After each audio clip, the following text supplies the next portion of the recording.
Hello everyone and welcome to episode 207 of the Xbox Hall of Gamers podcast. This week I'm joined by Shane. Hello, hello. And that's it. I'm Matt. We're just two-manning it this week. It's the Easter weekend, so availability is at a premium.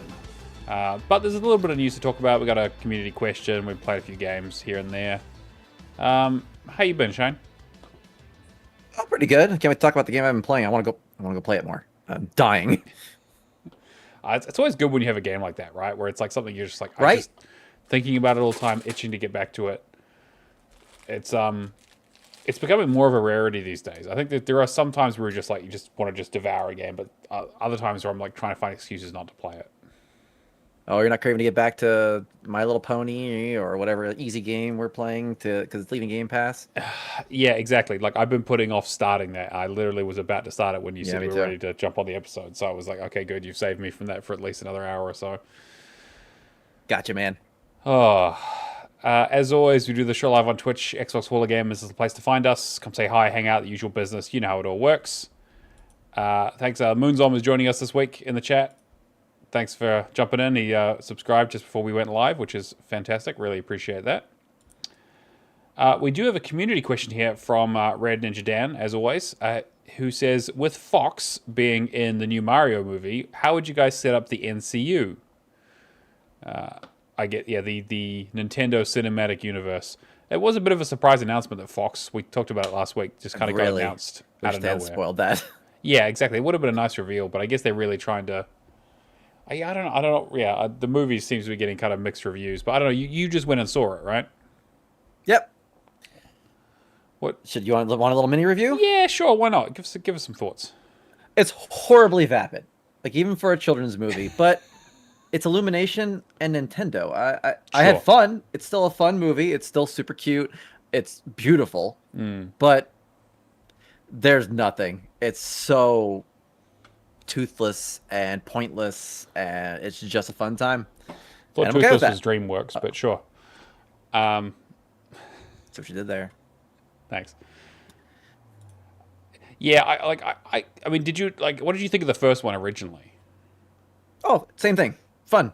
It wasn't heartbreaking. There's no moral to the tale. It's just an adventure. Sure. And honestly, kind of what Mario's always been, so I'm not sure why everyone's surprised.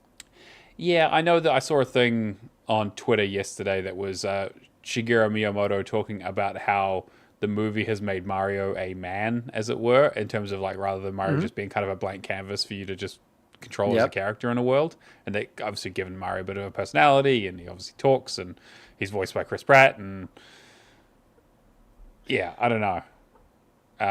Moonzom says, I'm only watching for Jack Black being a goofball. Yeah, right. Like, I feel like... And there's plenty of that still. Yeah. And so I'm like, okay, I'm definitely interested. People were joking, because obviously this is the Galaxy movie, and that, you know, it does have... The original one had DK in it, so it's not strictly just the Mario stuff. It is, like, expands out a little bit. And now with Fox being in it, people were talking about how, like, you know, and now... there's going to be an animated version of Samuel L. Jackson showing up at the end, inviting Mario to the Smash Brothers initiative or something. Man, you spoiled the ending. Wow. Yeah, right. After the credits. Well, I mean, like to be fair, the quote unquote story of the Smash Brothers universe and how that all works, like Subspace Emissary and all that sort of stuff from Brawl, like it is pretty wild. Like there is some fun, interesting stuff they could potentially pull from that. But I think that they have to do the Avengers thing of, well, I think establishing characters in their own movies before you can really like do something like that, I think. But I don't know. I mean, most people are probably familiar with some of these characters. This movie the first movie pulled in a lot of little Easter eggs and background, you know, things to look at, and the music cues. This movie, the new one, is far more like, hey, this is from this game. Like, it's like Mario 2, and there's a Mario Yoshi's Island section, and there's a pretty direct homage to the first games, and Mario Maker. Wow. And okay. let me just say, Fox is not the only surprise one that shows up. They definitely fleshed it out more, but again, there's nothing being said, which is not criticism at all. We still Sure. had a great time, laughed, smiled, great time. But this is not Shakespeare. It's not even Adam Sandler. Like it is very basic, just fun time for the It's a family. kids movie. I told my daughter it's probably that was honestly a lot of Nintendo's fault. Like they do not want Mario to be, I don't know, emotional and have some kind of big moral to say. No, it's just Mario. You Mm-hmm. know, so It is a product. can't It is a complain. property. Yeah, I get it. It is a bit unfortunate because there's a lot of potential there, I guess. But I was initially thinking that I didn't put this in the news because it's Nintendo stuff, but we can probably talk about it.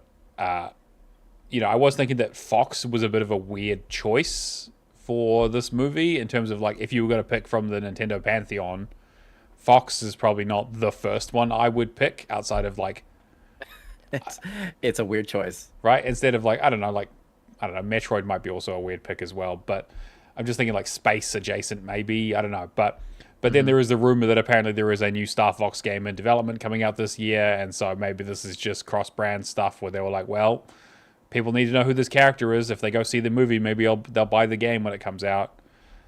I don't And know. they don't pussyfoot around it. This isn't. It's not like, oh, Fox just happens to be around. They introduce Fox, Yeah, and it right. is Star Fox. And they a lot of barrel roll jokes and things Sure. like that. It is not some Mario World character named Star Fox. It It is is. Star Yeah. Fox.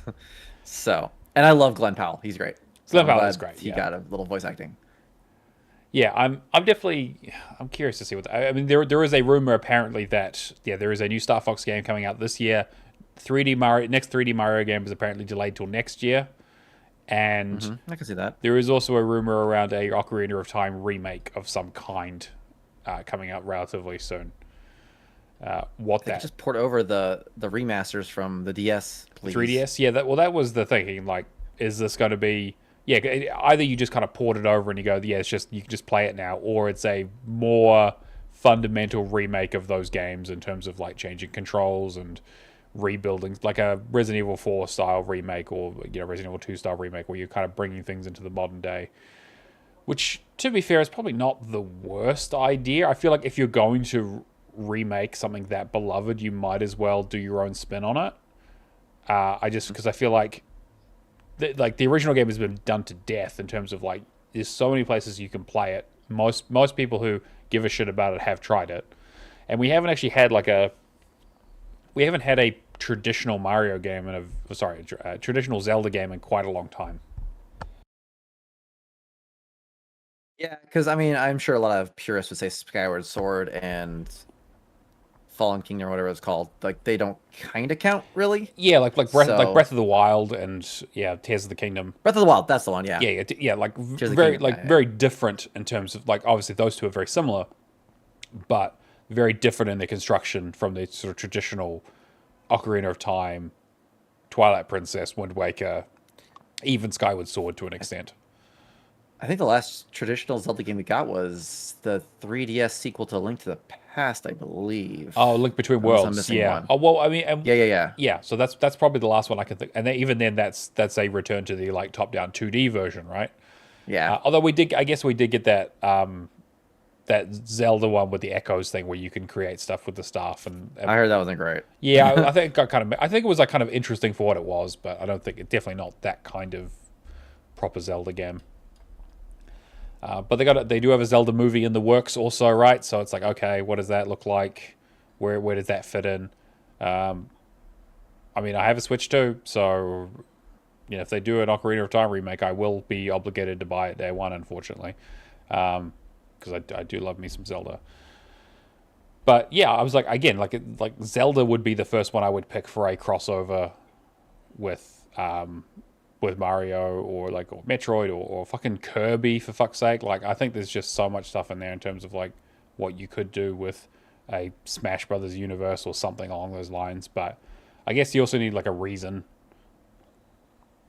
Yeah, I'll admit I was definitely sitting there waiting. Like, are they gonna like show a shadow of a hand or something? But no, Yeah, yeah, nothing exactly, right. Yeah, to get a nothing letter. that huge of a change. Yeah.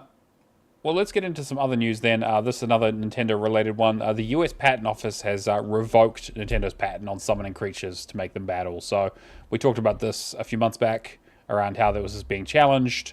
The idea being that the patent idea of like summoning a creature and having it fight alongside you or fight for you was a patent in, I think it was both Japan and the U.S., and it was kind of being appealed and challenged. Mm-hmm. As it should be. That's yeah, right. ridiculous. That's crazy. I mean, there's so many games that have done that even pre Pokemon. So yeah, apparently they've examined it and they realized that it doesn't really make any sense. And so it was originally there was originally another patent similar that was granted to Konami back in 2002.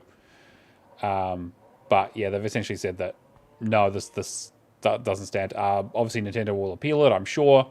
We'll see how that goes. This is definitely not over and done with, but definitely a move in the right direction for Nintendo not suing everyone who makes a Pokemon style game or a monster battling game. I mean, shit, I'm playing a monster battling game like right now, and I'm just like, yeah, like clearly this is like Pokemon, but like you shouldn't be able to fucking patent genres, you know? Like that's how you stifle creativity. Yeah, and no, it just doesn't make sense. And honestly, I'll be surprised if Nintendo appeals it. I think they just try to get away with it, and they're like, cool, and they're like, aw, and I mean, they might appeal it, but I really don't think they expect to get it, if that makes sense. Sure. So, and I guess the other thing is that they don't necessarily have to, like, just because you have a patent for something doesn't necessarily mean you have to go after someone who's doing the thing. Like, clearly we have other games that are very, I mean, like Nexamon, for example, is so blatantly Pokemon, but they never got, you know, they didn't get the heat that Pal World got. yeah, but say I think Pokemon or Nintendo just didn't like Power World. I think that, yeah, I think this is the thing is that, like, it gives them a cudgel to wield when they don't like something, which I think is also not great. Like, even if they have the choice not to use it and they usually don't use it, they really shouldn't have that option. It's not like they invented this. I mean, obviously, Pokemon is almost like patent popular. trolling. It's so weird. Yeah, it is kind of weird, especially for a large business like this to be doing something like that. It kind of feels like the kind of thing where $1 billion corporation, Nintendo, come on, calm down. Yeah, exactly. Other news, Eidos Montreal has announced more layoffs. It's the third year in a row. They've lost another 124 employees. They've been in a bit of a precarious position for a long time, ever since Square sold them. I really don't know like what the future for the studio looks like. They came out with the usual, today is a difficult day for our studio and reflects the needs to adapt and concentrate where our efforts where Eidos Montreal can be most effective. Usual business. Again, also worth noting that the studio head is also leaving.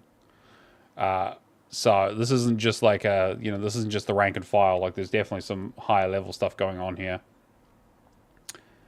Eidos, are they the ones doing the James Bond game? No, that's Square Enix. IO Interactive. Right. That's the Hitman Eidos guys. is doing. What are they even doing right now? Well, that's a good question, right? Like, what are they involved with? I mean, I know at the moment they were doing a Deus Ex game they got announced. They got cancelled apparently when they did the last layoffs, and yeah, exactly. Like, so there's some rumors there they're working on some of that. They're basically working as a support studio at this point. Oof. Yeah, their last full game that they did was Guardians of the Galaxy, which was like 5 years ago. Which is a good game. I hope you'll play that more. Yeah, I like that a lot. Actually, it was really fun. So apparently they've been working with Playground Games for the Fable reboot, and doing a bit of work with Grounded 2 with Obsidian. Like this sounds like a studio that Microsoft might just end up acquiring for cheap at some stage if they don't already just poach everyone from it. If that's the kind of work they're doing. Again, like we've kind of talked about. What was it? Crystal Dynamics, I think, was also doing a bunch of support work with. That was with Project. Yeah, they were doing support for sure. With the Perfect Dark reboot, I think is what they were working on, right? That studio that got shut down. The initiative. Yeah, they were supposed to be doing something there. So I was like, it's not unusual for these companies to be doing support work for Microsoft Studios, but it doesn't sound like Eidos Montreal have a lot going on at the moment. Probably seems like especially with the head of their lead leaving. It's like, well, okay, yikes. But as always, we hope people find their, find their feet, find new positions soon. It's a very, very tough time in the gaming market. I know we say that a lot, but the last few years The have bad been time in tech. for sure. I mean, shit, the Oracle thing of like 30,000 people getting laid off Oh my over god, an email yeah. after they made 95% profit. Like it's crazy. Disgusting, you mean? Yeah, exactly. But yeah, so it looks like over the last sort of 3 years of like cuts that they've done, they've basically lost just under 300 people from that studio. Which again, like that's a pretty big studio, but if they haven't put out a game in 5 years, like, it's not maybe super surprising, unfortunately. Yeah. Which is a real shame because I would love to see another Deus Ex game. Mankind Divided definitely set up for a sequel, and it's been a very, very long time since then. Yeah. And I just did that recently, and it was, yeah, definitely still good. It was just more Human Revolution. Yeah. There's also, again, getting back into the rumor mill, apparently Disney might be interested in acquiring Epic Games.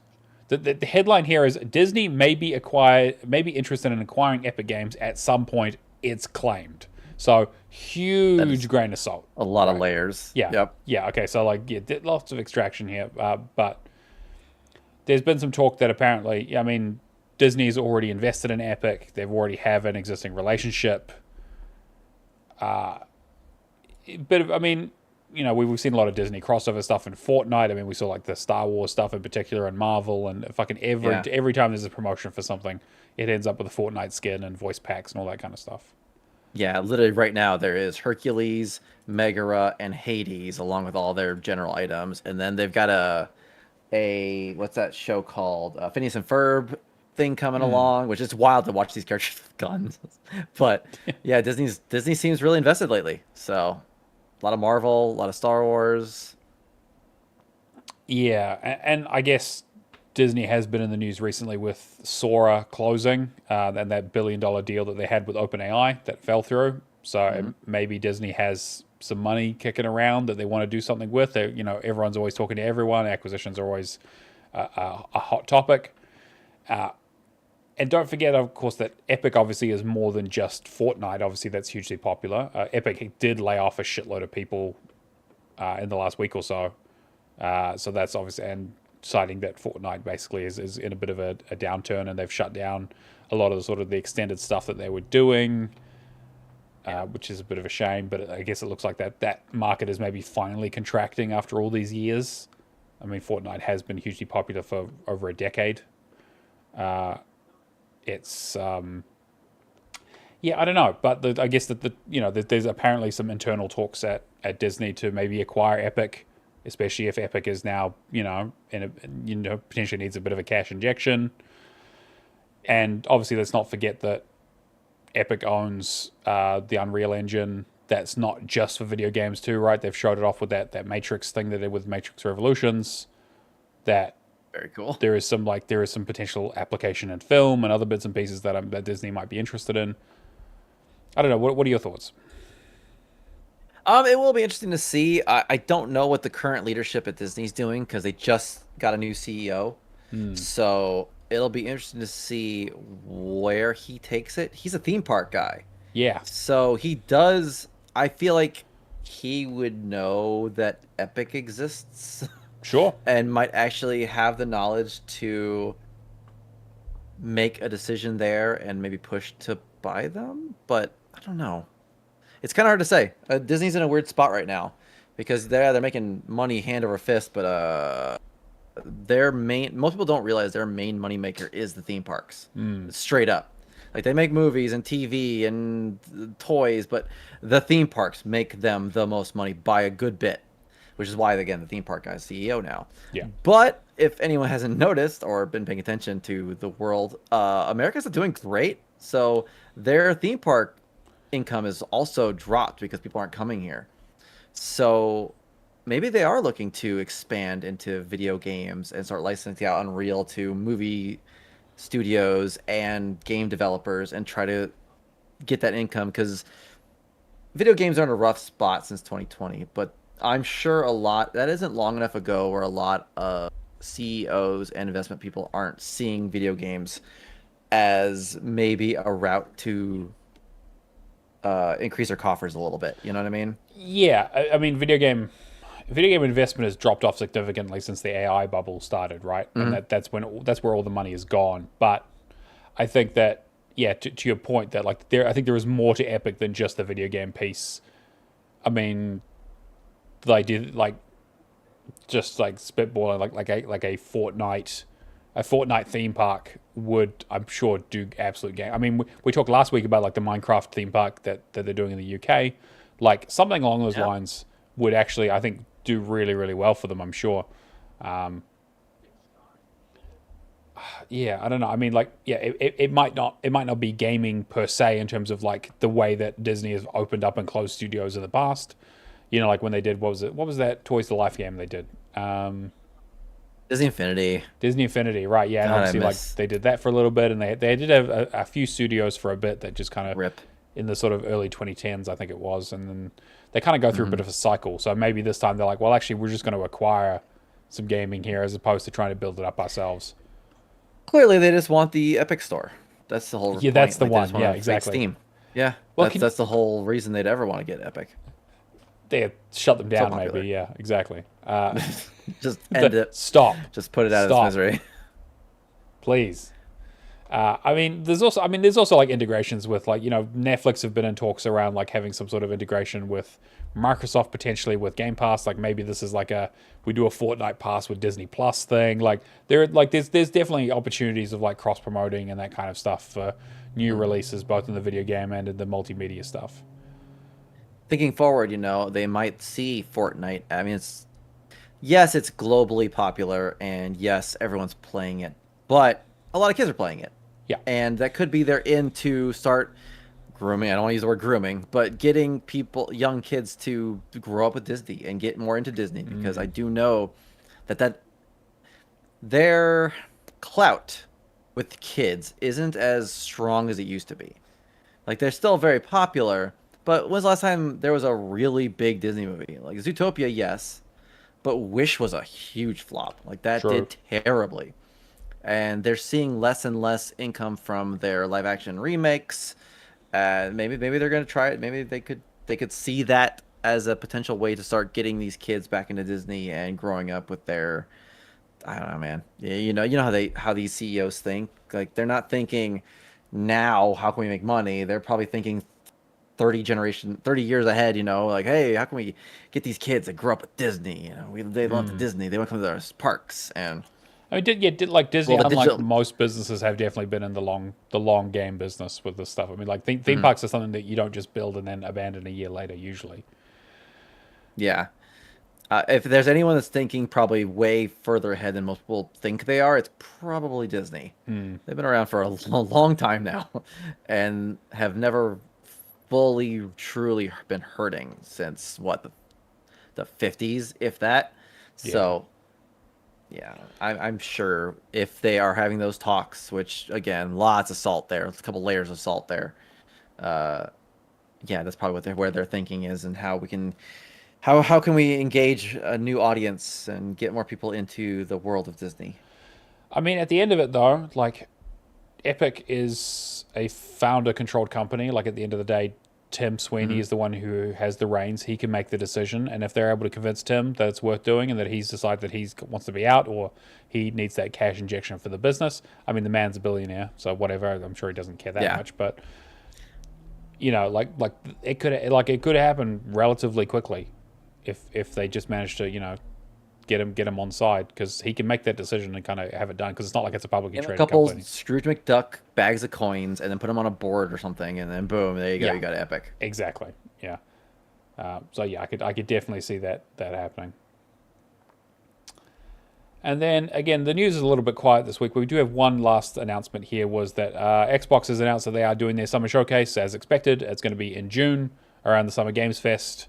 Obviously, not directly part of it, but they always do it at the same time because it's that's just what happens when Key 3 takes over. Yeah, they're going to be talking about first party stuff. Again, they very much just were announcing it, but the interesting part was instead of doing a Call of Duty like deep dive like they usually do, they're doing a Gears of War E-Day one. which, yeah, I'm curious. I mean, I guess it makes sense. We haven't really seen a lot about this game. It's supposed to be coming out this year. We saw, one cinematic trailer 2 years ago, and that was pretty much it. I've kind of fallen out of favor with Gears for a long time. Like, the last one I played was, Judgment, I think. And Never played one. You Never played one. Ooh, okay. Well, to be fair, this might be an interesting entry point. I don't know. Gears of War E-Day is a very interesting proposition in terms of what it is as a... Like, my question is there a market right now in the AAA game space for cover-based shooters? Like, does Gears of War have an interest or play when it comes to games coming out today? I mean, I'm sure it'll be like a throwback game. It'll be like, oh, cool. Let's, in the same way that boomer shooters are, right? Where it's like, cool, you take what people loved about the original games back in the day, back in 2005, 2006, and then you put some modern stuff over it, make it a bit more playable, sand off the edges a little bit, make it much more accessible, put it on Game Pass. And so the original people who, like me, who loved the original game, are going to be like, fuck yes, let's jump on this again, make me feel like a teenager again. But then it's like, who else is there? Who else is the audience? Like, are people going to pick this up? Is this going to be a big game? Is it going to be a small game? Is there going to be a competitive multiplayer scene? Like, it just feels like it's a very interesting time for Gears right now. Yeah, because their heyday is well past them. I don't think the last couple entries were hated, but they definitely didn't make the splash they used to do. No, like Gears 4 was definitely a bit of a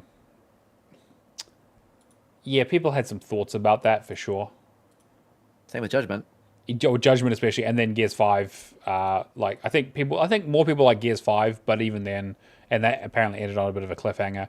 But I was out of the series after the 360 days. I kind of wasn't I was somewhat interested, but it's it just, I don't know, the story wasn't appealing, and we'll see what it is. But I guess again, this is also a prequel, so it's going to be cool. Where it's before the first game, so it's during the E-Day is the flashpoint of the events in the games, right? Yeah, basically that's when everything starts. E-Day, yeah, it's basically the emergence day is when the locusts come up out of the ground. So this is before Marcus ends up in jail at the start of the first game.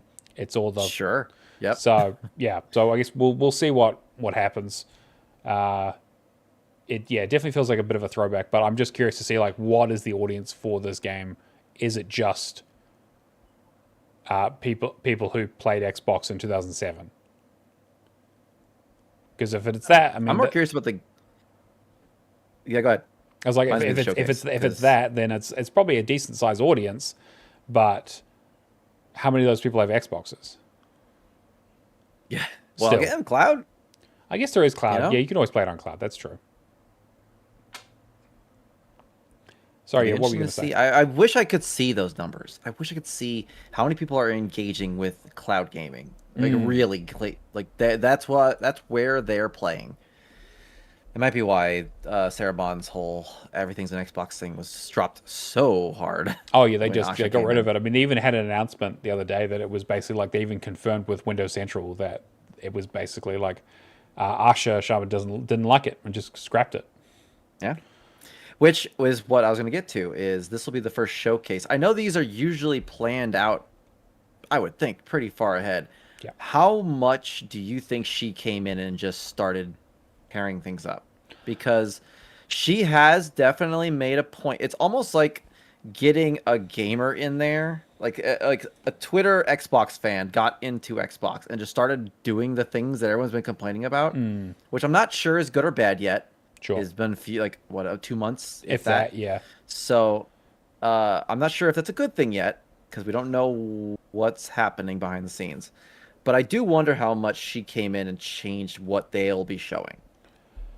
I mean, this year's suite of games is pretty locked down at this point, right? Maybe the presentation changes slightly, but in terms of the content, we've got content. What are we getting? We got Fable this year, so they'll definitely talk about that, right? They have to, because that's coming out later this year. It'll be Forza, Fable, E-Day, probably whatever Call of Duty we're getting.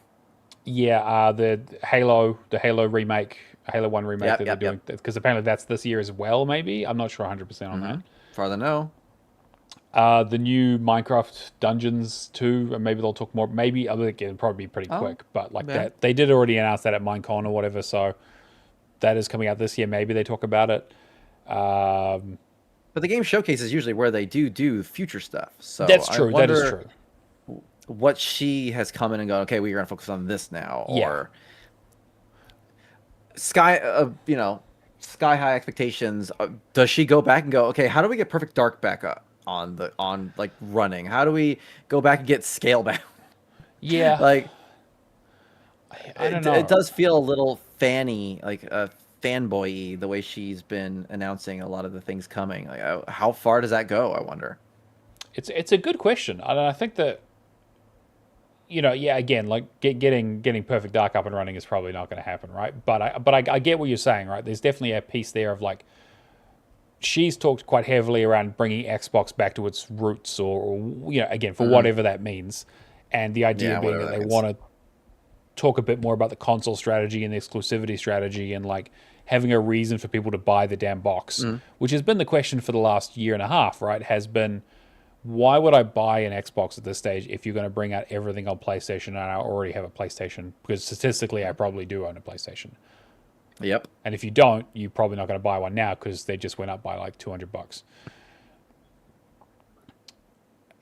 Yeah, you get a bit of a question of like, okay, what do you show off? How do you angle exclusivity? Is it just timed exclusivity? Is that enough? How do you make Xbox an appealing device once again? I mean, they do have other stuff in the works that they haven't, that we don't have confirmed release dates for. You've got like Clockwork Revolution, which was that one they kind of showed off last year a bit more of. That looks really, really good from an Exile. Looks really good. Looks great. Like, I'm so excited for that. But again, both trailers, when they released that, it was like 2 years ago, then they missed a year, and then they came out last year. So it's been like 3 years, or it'll be 3 years. They said basically like when it's done. Is when the no release date, no even release window. So literally, yeah, which is crazy. Like great, like I definitely give devs all the time they need to make the game, but also like it's been a while. We probably should be hearing a bit more about it. State of Decay 3 has been like the longest development cycle of nothing that I've heard of for ages. Kojima's got that whole OD thing, which apparently he's been working on. Again, I don't think that's. I want to see more of that. Yeah, definitely. Of all things, right? Honestly. And like Toys of Bob was apparently working on something. The rumor was it might have been like a new Spyro game or something, but they definitely have stuff that hasn't been announced, or they have studios who have things in the works that they haven't shown off yet. I think even Double Fine was talking about how they have another couple of projects that they haven't shown off yet. So maybe one of those shows, because Kiln will be out. Kiln comes out like later this month. So what else have they been working on? I don't know. Psychonauts 3. Yeah, Psychonauts 3, remake of Psychonauts 1 would be nice. Like, but I think they've definitely been dedicated to like more original game jammy kind of smaller stuff, which is fine. Like I like stacking. I enjoyed Costume Quest. Yeah. Like I think that there's a place for those, especially on Game Pass. Especially on Game Pass, which might be Double Fine's niche now. Yeah, I mean Keeper was a perfect some cool fit for that. Game Pass games. Yes, Keeper especially. Yes. Yeah. I mean, even going further back, stacking. That would have been great on Game Pass. Yeah, I think it's got to be on Game Pass by now. It is, yeah, I think so. Yeah. When it was released, like that's a perfect example of a game that would do well on Game Pass. Yeah, well, so what was, because they did like a suite of those, because it was like stacking. Was Iron Brigade was them? I think. Was it? Iron Brigade was good. I really enjoyed that one. That was them. Yeah, bringing it up. Because you're right. They did like a little. Back when Xbox Live Arcade was a thing, they were like, "Hey, we're going to dedicate a larger studio to making smaller, interesting games." Double Fine. Let's go back. Oh yeah, they did Headlander. That was a good game. Headlander, yeah, that was the one that. The Cave. The Cave, yes. Connect I'm trying to Party, that, yes. The Cave, Iron Brigade. They did a couple Connect things. Double Fine, Happy Action Theater, and Connect Party were great for kids. My daughter loved those games. Stacking, yes, it was Costume Quest, Stacking, Iron Brigade. Yeah. And they did some Connect stuff, and then they did The Cave and Costume Quest 2 later on. So yeah. Yeah, all of which I like Brutal enjoyed Legend quite a and stuff bit. like that. Yeah, no, I've enjoyed most of their games. I need to play some of their newer ones. I really liked Headlander. I thought that game was great. Yeah, me too. And then, of course, Forza Horizon 6, I'm sure they'll talk more about that as well.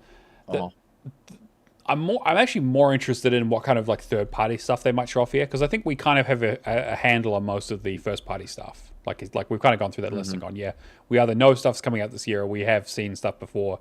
In terms of like new announcements or interesting things that they've like doing partnerships with or timed exclusivity or is coming to Game Pass day one kind of things, it's a good opportunity for them to kind of get those third parties out there. Like last year they showed off like High on Life 2, for example. Like that was a day one Game Pass. Yep. They've been talking about like that Beast of Reincarnation game. That's the one that's coming to Game Pass that they've shown off a couple of times. The Pokemon developer is crazy. Yeah, we'll see how that game goes. And then there's that Plague Tale game as well. I don't know, but we'll see what's happening. I'm definitely interested. We'll obviously be talking about it, but yeah, I think this is also really important because Xbox for the last few years has had, some would kindly say, a muddled message on what they are. Yeah. So going into this, again, with Asha now being the CEO and probably going to this with a sledgehammer a little bit, what message are they going to present here? Well, like, I assume they're going to they have to plant their flag in the ground and what they stand for right here. Everyone's going to be watching this one, I bet. This is going to be super important for the future of the Xbox brand, or at least the ability for them to fix, if you have a problem with their current trajectory, like fix their route and fix their brand and really say what Xbox is going to be now. So it'll be interesting. Yeah. Very interesting. I realize the one thing we haven't talked about is Project Helix. Like they're gonna have to mention that at some point, right? They need to talk about the new Xbox. Maybe they don't show it off, but like, yeah, but say, do you think it's like a quick and here's project and some developers talking about it? Yeah, definitely. Because I think the rumor was that dev kits aren't even going out till next year. So I don't. Yeah. I think we're gonna have a longer generation here, but yeah, they'll have a couple developers up there, be like, "Oh, I touched the thing and it's amazing." Yeah, exactly. And, I think we'll have it.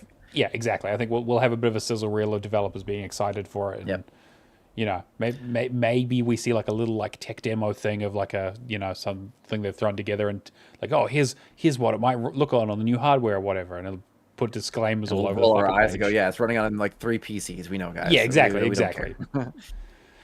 Yeah. So what's like one announcement they could make that would really have you popping off?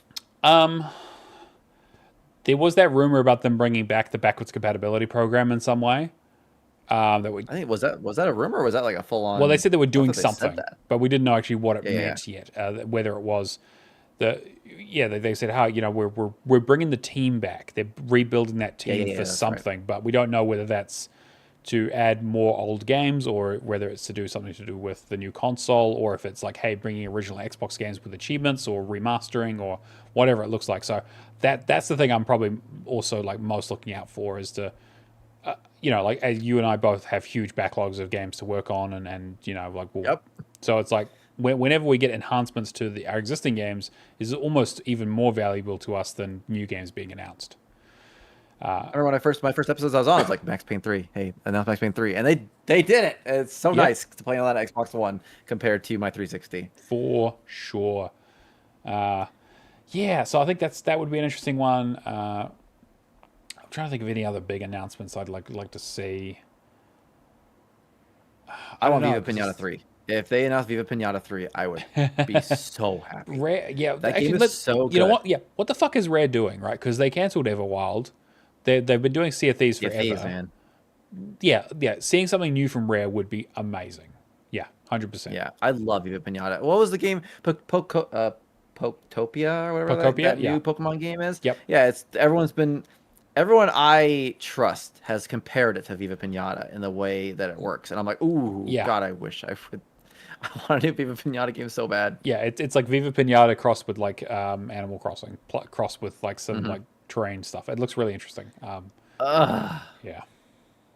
Yeah, like a open world-ish Viva Pinata 3, please. Thank you. That would be cool.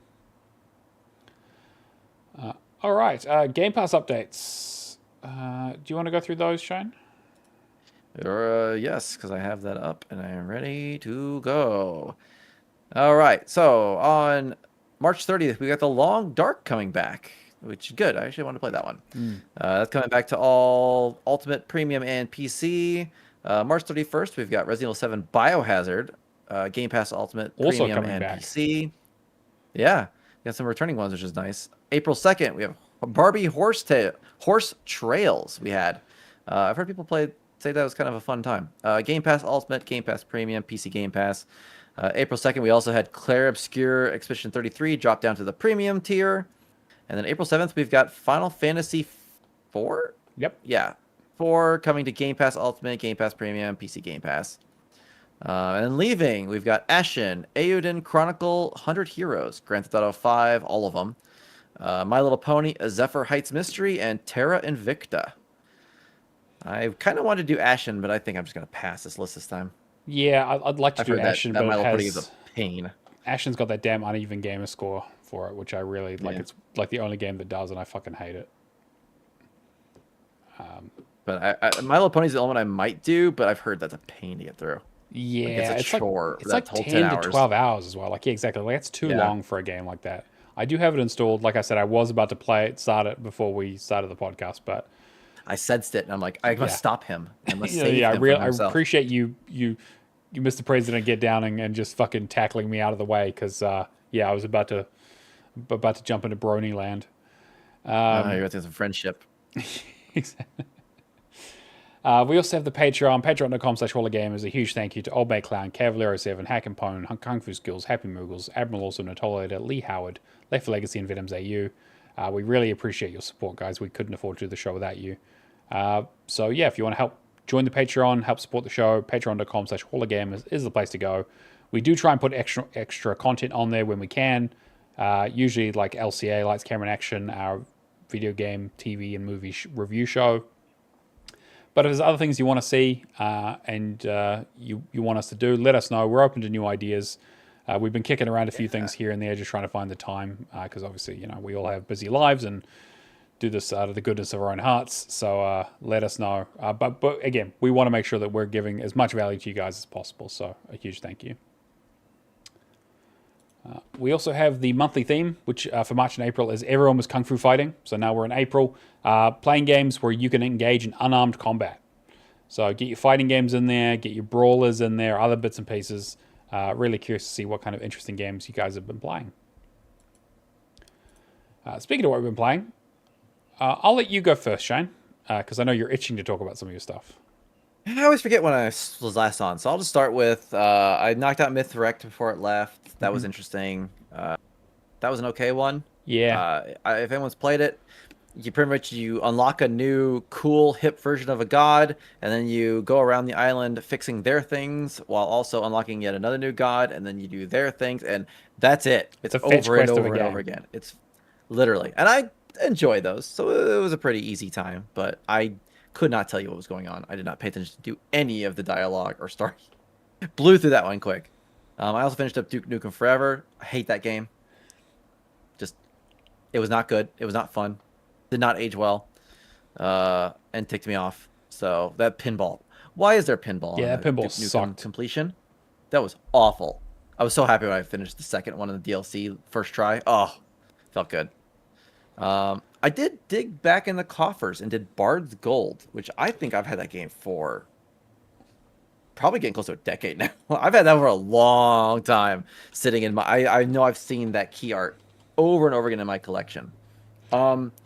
Essentially, it's just baby's first Spelunky, if you want to think of what kind of game yeah, I can say that. Yeah, for sure. Yeah. Yeah. I can't remember. Did you do this one? Yes, I did. I was actually looking at it. It's funny. I had the same thing with, like, I saw the key out. Like, I started it back in, like, 2017, and I finished it back in 2020. And so it was, like, one of those things where, again, I was just seeing the key out over and over and over again. I was like, fuck, I just need to get this off my... Like, this is the reason why I did my whole backlog thing. Out? I was like, I just need to fucking do this game. Now. I made the argument this is a roguelite, but I don't know if that got any traction. Because you do pick abilities, you do collect stuff, you can skip worlds. You do get bonus. You do get bonuses that make it. I'd say it's a roguelite. I mean, yeah, I don't know. I mean, yeah, I consider that a roguelite. Yeah, I think I thought it was, but I don't think Kirby agreed with me, unfortunately. Because I think he what do they know? He sent me a fuck you. So yeah, that's pretty typical. That's just a Monday, whatever. Yeah, pretty much. Can't take that to heart. Also knocked out Peppa Pig and Mad Streets. They were also leaving Game Pass. Mad Streets is like another one of those physics-based brawlers, kind of like Gang Beasts. So that was super easy. The hardest part of that game is having 4 controllers or 4 people to play with. Yeah. So I have far more than 4 controllers, so that was an easy one. And then Peppa Pig is Peppa Pig. Hate that stupid little porker. Transformers was kind of the main thing I worked on since I've been on. I did Revenge of the Fallen. It's not terrible, but it's also it's on that edge of being a cash grabby license title where it's jank enough to kind of be annoying. I did not enjoy that one at all. It's also like medals weirdly difficult for a movie license game, right? Like it's like it is. I this is one of those ones. Again, it's like a non-backwards compatible one that I need to get back to and finish. Mm-hmm. Like I have like a few achievements in it. It's mostly just getting the medals, but like some of those are. I went back to it a little while ago and was like, oh yeah, let's see if I remember how to play this. And I was like, yes, this is like tough. Yeah, you have to play. Okay, you could do it in 2 playthroughs. Everyone listening, you could, but I would love to meet the person that can get those platinum medals on expert. Even the easy ones, yeah, I would love to shake the hand of that person because that's insane. So ideally, you're doing 4 playthroughs, and yeah, I did the Autobots first. I did the all platinum medal playthrough, and then I did the expert with 75% completion playthrough for each one in that order. And Autobots was there were a couple annoying platinums, but nothing too bad. Decepticons is way harder though. There are races now, and oh boy, those controls are not made for that, and those platinum times are tight. So, yeah, no, it's a surprisingly difficult one. As you said, it's non-backwards compatible. So, like a lot of those games I've been doing lately, it's mostly due to someone finally hitting me up and going, "Hey, you want to do the multiplayer?" I'm like, "Heck yeah, I do, please." And so getting that, and then it's just on my tag, and I gotta finish it. So, yeah, not a great one. I never really found myself having a lot of fun with that one.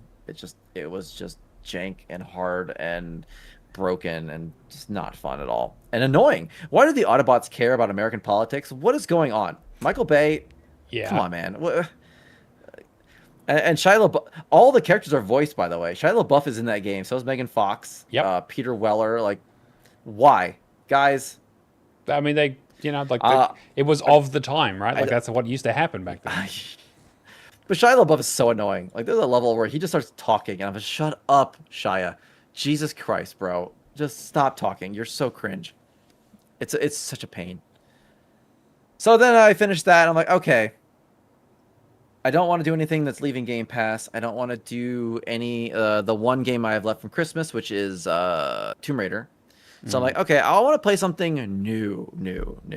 So I started Abiotic Factor, which is on Game Pass. Okay. A lot of the journalists and such that I follow were really hyping this game up. Like they talked it up a lot when it came out.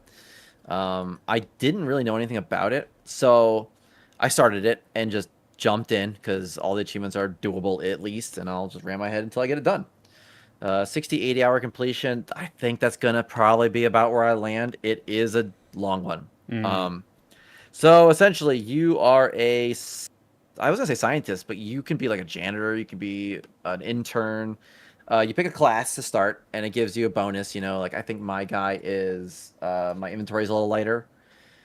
And then you pick your stats, you customize your character, and you get pushed down an elevator into the gate facility. And that's it. You just kind of have to figure out what is going on. There are monsters. You find other employees kind of hiding in random rooms. You can talk to them to kind of piece together what's happening. It's a survival game for sure. You have to eat, you have to poop, you have to drink, you have to sleep. You can craft, you can break down almost anything that's not bolted down, and even some things that are bolted down to get more materials, and then you just keep getting better and stronger as you move on. I've gotten to the point where things are getting real weird, and now there are like aliens running around, and there are temporal events that happen at my base, and I don't know about you, but I'm always the person in survival games. I drop my base almost where they start the game. Yeah, I just build my base there and then just grow it out and develop it as I go. I did that here. You start in a cafeteria, and that's my base. There's power management a little bit. because their gates technology, one of their main things is they have outlets you can plug in things everywhere. So a lot of your stuff you need to plug in. Um, yeah, I don't know what it is, but it's itching that brain real good. I love going to. So you start in a cafeteria and then you go to the office wing, and that's the first area of the game, and it's huge. Like this game is the graphics are voxel. Is that what they call it? Where it's Yeah, kind of old style a little bit. someone I think described this as survival Half-Life 1, and I can kind of see what they're Yeah, going for there. Yeah. 100%. And so that downplay in graphics allows them to real. There are movable objects everywhere. There's items all over the place. You know, that thing they do where they're using the power to expand what you can do and not so much the graphics, which is great. So that also means though that the areas are huge. Like the first wing of the world is massive. And then that's not even counting when you start opening portals to other worlds and can go through those. And it's a lot. At first, it was a little overwhelming, as most of these games tend to be. But I think I've got the groove now, where I know when to poop, I know where to drink, I know I've got a supply of water-ish. You have to drink clean water, by the way. Sure. So I'm running it low on clean water, but I think I just found a tank that I can use for a while. You have to cook slash grow slash find food, which gets kind of stressful if you don't have a steady income of that. But yeah, I don't know why. I'm really digging it. I'm probably gonna maybe go over the completion estimate because I'm definitely playing for fun and just clearing out all like I went through. I think I've grabbed just about everything you can grab in the office wing.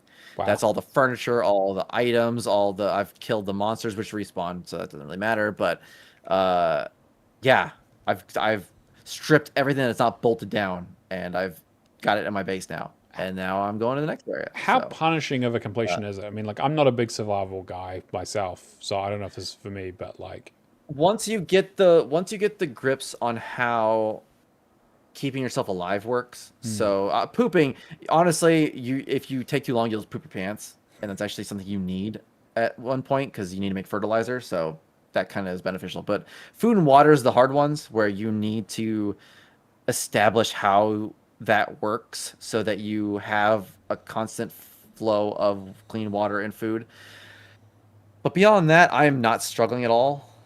I've gotten to a point where I'm fighting humans now, and that has gotten a little harder, but death carries no.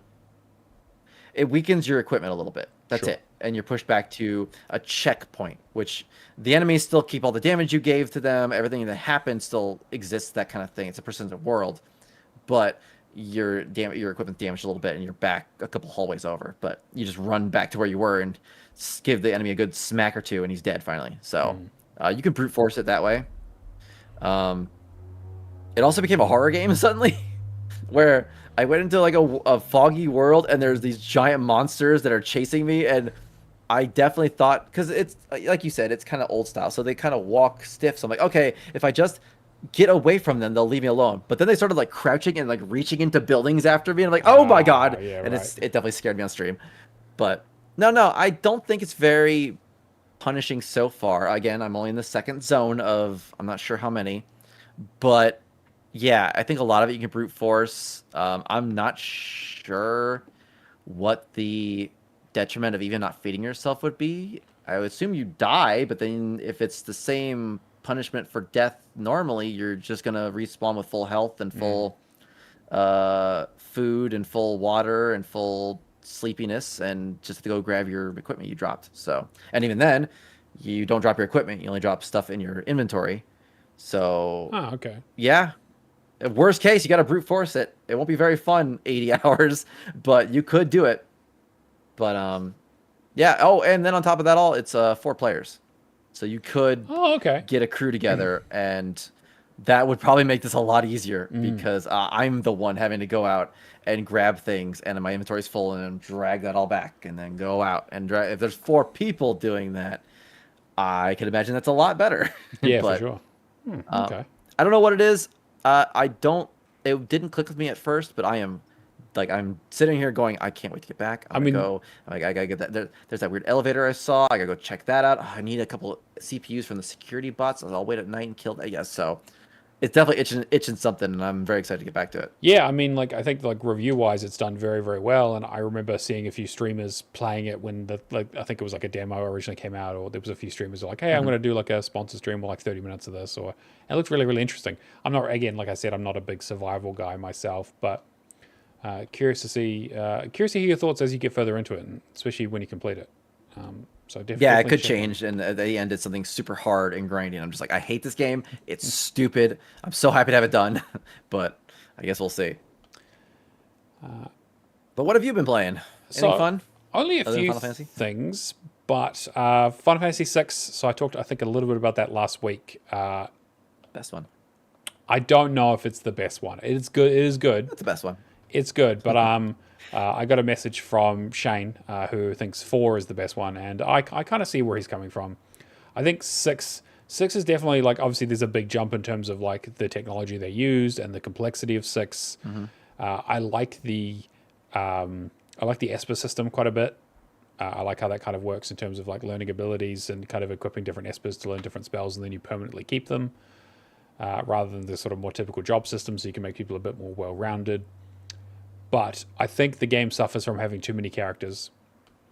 I think there's the problem is that because they don't necessarily know what characters you have with you in your party at the time, the story elements fall a little bit flat. There isn't real. I mean, like Terra is the main character, quote unquote, but then is missing for half the game, and so it kind of feels like it doesn't really have like a really good active protagonist to just kind of center the story around. Unlike someone like Cecil and or Bart's. I did really enjoy it from a gameplay perspective, though. I love the world. I like the whole stuff with Kefka. I think the difference here is that I've seen so much of Final Fantasy VI and people have talked about it so much that I know all the plot points. There wasn't really any surprises for me, unfortunately, unlike the previous games, which again people don't talk about quite as much. But I had a really good Yeah. time with it. I did really really enjoy it.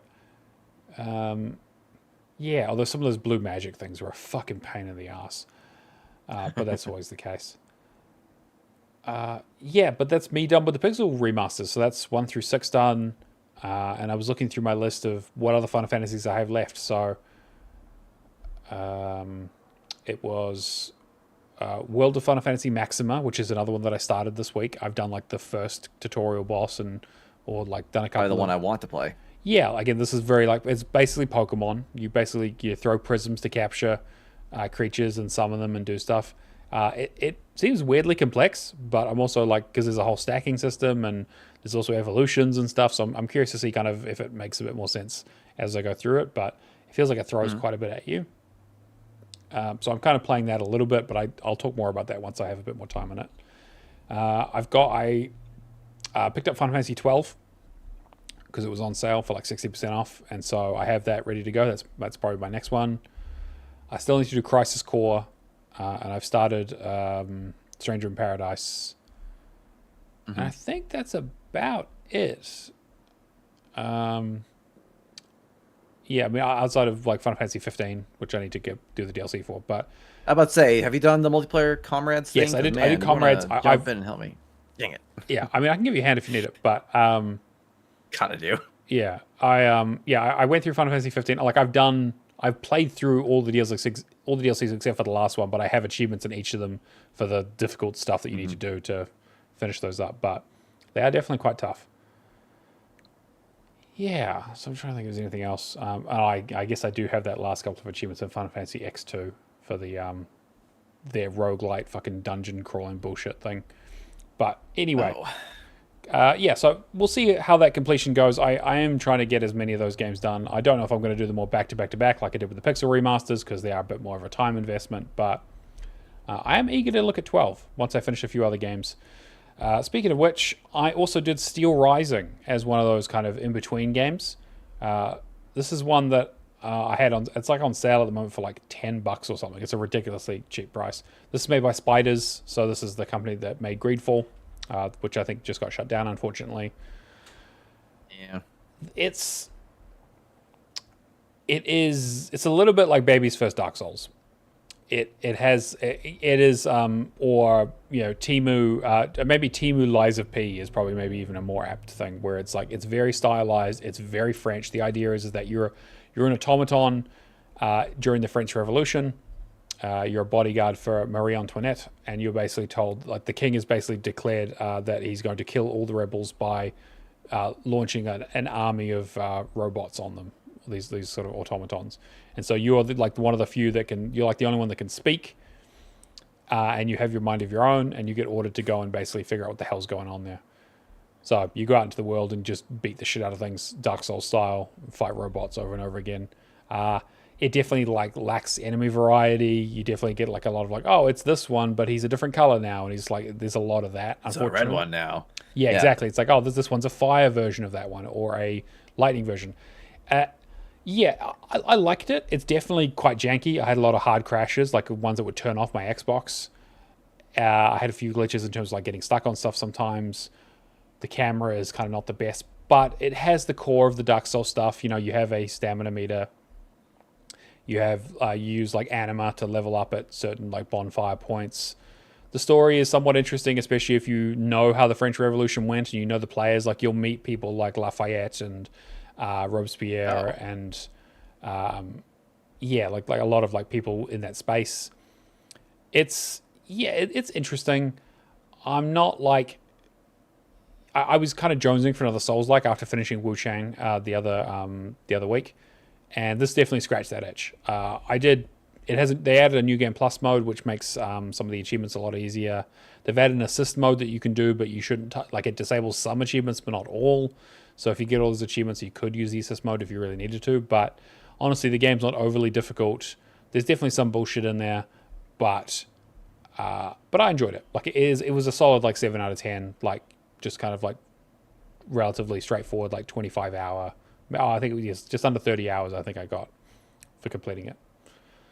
But if you're in the mood for a Dark Souls game, it's going very, very cheap during the April sale. Definitely pick it up. And then back to my backlog, looking at my unstarted games. The list is finally dwindling. So World of Final Fantasy was one of them. Took that one off the list. And so I decided that I was going to bite the bullet, and I started Dead Cells, which is not really... Nice one.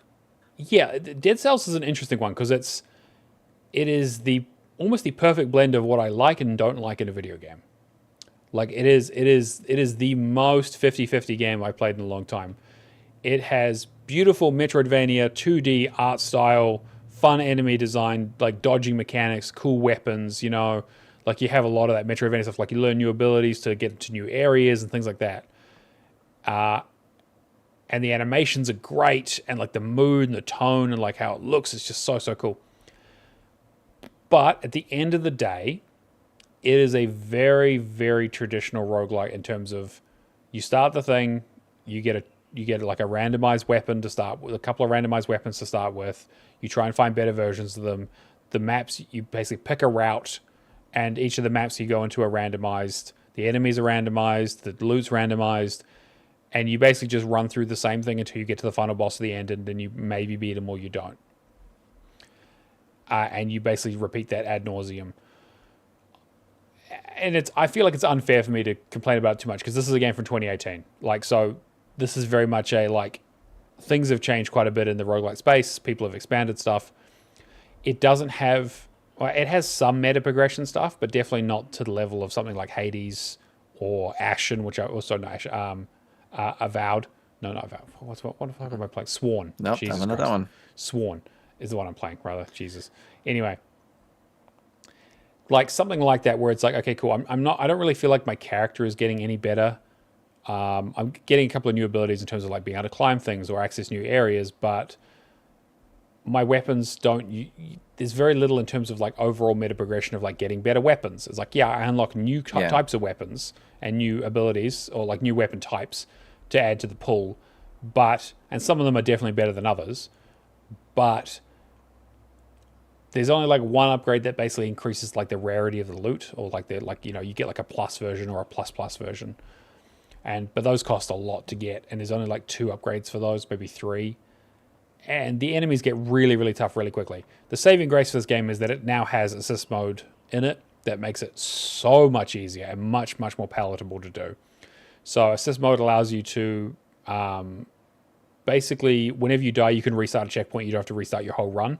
And checkpoints happen basically every time you either finish an area and go to a new one, or anytime you quit out of the game. So you can essentially create your own checkpoints, which makes the game Very helpful. like very, very reasonable to do. It means you can do like a no-hit playthrough if you really want to do it. I've got like a weapon, like a sword, a cursed sword that basically does a huge amount of damage to enemies, but I die in one hit, but it doesn't really matter that much because you get a lot better at dodging and all that kind of other stuff. You can also reduce the enemy's health down by 20%, their damage down by 20%, trap damage down, slow traps down. Like there's a lot of accessibility options which are really, really helpful to make the game much more palatable. And so in saying that, I'm basically almost done with the base game. I am basically done with the base game, actually. I'm kind of onto the DLCs now. And like I'm enjoying it to an extent. Like there's definitely a compelling thing of like, okay, let's do another run. Let's do another run, sure. But one more. Yeah, exactly. But I feel like the runs are usually like an hour long, which I feel like is maybe just a little bit too much. Like if they were half that, I would probably enjoy them a bit more. I mean, again, I'm taking my time, so maybe I could rush through them a bit more and be a bit more, But it doesn't feel like there's a good incentive to go quickly. It's like you might as well explore every area and get every upgrade you can. I don't know. Like I think there's a lot of interesting stuff in this game, and I know that people absolutely love it. Like if you look at Steam, like the reviews are like overwhelmingly positive for the last 10 years. Like it's crazy. People love this shit, which totally makes sense. It's a really, really well-made game, and there's heaps of DLC content for it. They've added so much to it. Like I've explored one of the new zones, but there's heaps of other ones. They've done free title updates. There's a whole Castlevania expansion that I haven't got into yet. And also these are the guys who did the DLC for this, I believe, are the ones doing the new Castlevania game that they announced a little while ago. So I am definitely keen to see what's going on there, because that's definitely more my speed. But like I said, it is a real mix of like, cool, I love the Castlevania vibes. I love the 2D Metroidvania kind of thing. I like this sort of Dark Souls-esque like flasks and other bits and pieces, but every other bit, the randomization, the lack of progression, it just kind of feels kind of boring, to be honest, and repetitive. The same reason I just don't really like roguelikes in general. And I was kind of hoping this would change my mind a little bit, but turns out that no, it's basically Hades is the only one, basically. Hades and maybe in people, that's a good one. So I've heard. I'm going to play Hades 2 probably exactly when it comes out next month or later this month. It's like Hades 2 and Inscription are basically like Hades and Inscription are the only two roguelikes that really, really speak to me, unfortunately. But yeah, but that's pretty much it. Like it's been taking up a lot of my time. I've been trying to think of like what my next game's going to be. Char created a bit of a spin wheel for me for my backlog stuff, and I'm trying to be like, okay, fine. So technically, the next thing I should be playing is Hitman Blood Money HD. We will see how that goes, because going back to those games is tough when you get the nice, smooth, reworked stuff that they did with the Hitman Word of Assassination trilogy. But we'll see. Anyway, yeah, I feel that. That's me. We also have the word challenge, everyone's favorite competition, where Kirby comes up with the most esoteric clues you could ever think of, and you have to go on the channel and guess them. And if you guess them right, you win a prize, and the prize increases over time. I don't know. There's some change to the prize that Kirby hasn't really explained, but we did have a winner from last week. So the first clue was B movie. Second clue was Kirby, less than 3. Third was Big Bad Turtle. Fourth was Gotta Go Fast. And the fifth one was Lawbreakers. And so shortly after the podcast, Stubby got it right with Jazz Jackrabbit. For those who don't know, B-Movie, the famous line from B-Movie, do you like jazz? Kirby, I believe the game came out a year before Kirby was born. Or a year after. I can't remember. One of those other. Again, it was to do with Kirby's birthday. Big Bad Turtle. Turtle is one of the main villains. Gotta Go Fast. Obviously, there's a speed element very similar to Sonic. And then Lawbreakers both games were created by Cliff Bleszinski, the guy who also did Gears of War 1 and was it Radical Heights. So, did we mention esoteric? Yes, esoteric is correct. Yes. So congrats to Stubby. He won $50. So nice work to him. Kirby has been nice enough to fund these, so he has made the clues much, much harder than when I used to do it for free. So, on that same vein, we do have the new clue. Now, this time, we don't actually know what the game is. Kirby has decided to keep this to himself. So we're just as much in the dark as you guys are. But the new clue is Echo. ECHO, and that's it. So get your guesses in. You get 1 guess per hour. Go on the Discord onto the Word Challenge channel. And if you get it right, the gift pops up and you win a prize. So get your guesses in now. We also have the leaderboards, which in third place is... let's have a look. Where are we? Hang on. Why is this not updated? Sorry. In third place, we have Mephisto for the win with 11,520. Northern Lass with 14,695. And a Grey Shark with 83,425. That's fucking in the insane. last year, right? That's like, that in a week. Year. Week. That's definitely last year. Or I think it... Oof. That's insane. Unbelievable. In fourth place, also, we have Thrash Forever, who sent me a very nice message. I just want to shout out yesterday, who just said, "Hey, thanks for doing the podcast. Really enjoy it." And I just said, I replied saying, "Thank you very much. I always appreciate the warm support and letting our listeners, knowing that our listeners actually listen to the show or watch the show." And so he's in fourth place. He's talked about how he's actually been stepping away from Gamerscore a little bit and kind of getting more into completions and trying to get that ratio up, which I think is a really valid move for him. I mean, like Thrash is, if you don't know Thrash, he's just under 5.5 million gamer score. So he's pretty insane, but he's Welcome still to the dark side. Yeah, he still has a completion percentage of 93%. So the guy completes his games, and he does a really, really good job of it. He also wanted me to remind Cameron, which I'll do this next week as well, because Cameron won't listen to this, is that to let him know that he also has the Forza Horizon series completion. For no particular reason, just to let Cameron know that. No. But it's great. It's great to hear from my fans. If you do have messages you want to send, feel free to shoot me a message on TA or anything like that. We're happy to read those out. Or if you don't want me to read them out, also let me know that too. Yep. You can send the nasty ones to me. I'll happily reply. Don't worry. Yes, absolutely. Yep. Completions. Do you want to read through those? Sure. Looks like Mad Lefty finished Doom: The Dark Ages. Bulbasaur finished up Rogue Company. The Natalinator finished up MLB The Show 26 and PBA Pro Bowling 26. Sporty. All the sports balls. Left for Legacy did John Carpenter's Toxic Commando, which I've heard that people seem to be enjoying. Yeah. Rapture did Forza Horizon 5. Moonzom did Star Wars Force Unleashed. Screw Darth Maul. Battle of Sharks did COD Modern Warfare. Regenstein did Brotato. Hack and Pone did New Monopoly. And Vex did Fable 3. Yeah, New Monopoly. I was asking Hack and Pone about that. Like, how much has Monopoly changed over the years? Do they really need a new one? Monopoly is Monopoly. Why'd they have to change it? They didn't have to change it. I don't know. It's like math. There are also just a couple of extra ones that I forgot to add in there that I'll just quickly call out because we did the show a little bit later than expected. Spice did Romeo's a Dead Man, which is on my wish list. Happy Moogles hit 500k, which is a huge achievement. Well done. Leafclaw did The Crew 2, and Professor Pluto Alex finished up TCG Card Shop Simulator, which he highly recommends. Another popular one. Oh, and of course, we'd be remiss if we didn't let everyone know that Keo finally finished Monster Hunter World. After all that talk about crowns, he got the last one. He got the last one last night, and he had over 1,000 hours played in that game to get that done. So that is a huge achievement. Good, congratulations. Yeah, that's crazy. I'm also never going to play that game. Fuck that. Oh, and Rapture got Ghostbusters Spirit Unleashed in. Not in our community, but I saw someone finished up Cloudberry Kingdom. What the recently? Jesus. Yeah, and he had videos showing that he did it because obviously that is insane. Yeah. Holy heck, man. Well, that's pretty much going to bring us to the end of the show.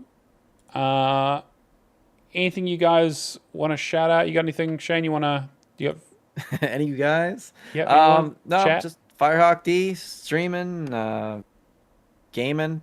firehawkd.com. You can see my YouTube channel, my blog, my streams posted there. I post some of these episodes on there too. All that fun stuff. Okay. And I'm Neomaster on everything, True Achievements, Xbox, and Discord as usual. Yeah, I think that's pretty much going to wrap up episode 207.